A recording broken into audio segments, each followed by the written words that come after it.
কেউ যদি আপনাকে নিয়ে খারাপ কথা বলে আপনি রাগ করবেন না, মনে মনে ভেবে নেবেন লোকটি হয়তো আপনার সম্পর্কে জানে না। কারণ কুকুর তখনই ঘেউ ঘেউ করতে থাকে যখন সে তার সামনের লোকটিকে চিনতে পারে না। বুঝিয়ে বলা কঠিন, তাই এখন চুপ করে থাকি। জীবনে এমন অনেক সময় আসে যখন মনের কথা প্রকাশ করা খুব কঠিন হয়ে যায়।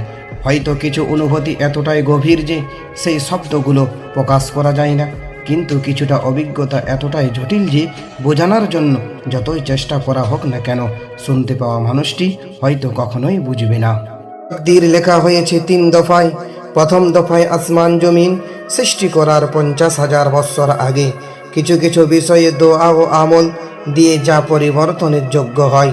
দ্বিতীয় দফায় যখন কোনো আদম সন্তান মায়ের গর্ভে থাকে তখন সেই বাচ্চার বয়স হয় 4 মাস 10 দিন, তখন একবার তকদির লেখা হয়।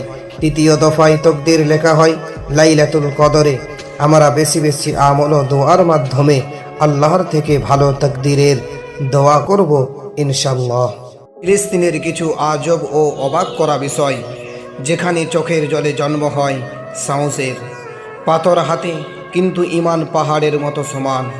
গোটা দুনিয়া চুপ থাকলেও শিশুরাও কিন্তু লড়েছিল সেই দিন।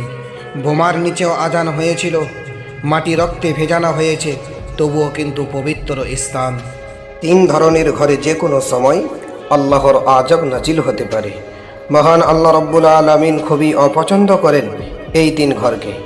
1 নম্বর, যে সকল ঘরে নারীদের আওয়াজ পুরুষের আওয়াজের চেয়ে উচ্চ হয়ে থাকে ওই ঘরে 70,000 ফেরেশতা লানত পাঠাতে থাকে।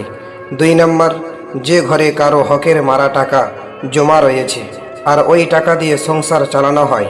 3 নম্বর, হযরত জিবরাইল আলাইহিস সালাতু ওয়াস সালাম বলেছেন, যে ঘরের মানুষেরা মেহমান আসলে মন খারাপ করে ওই ঘরে নামাজ পড়া হলে নামাজের সওয়াব ফেরেশতারা লেখেন না। আস্তাগফিরুল্লাহ।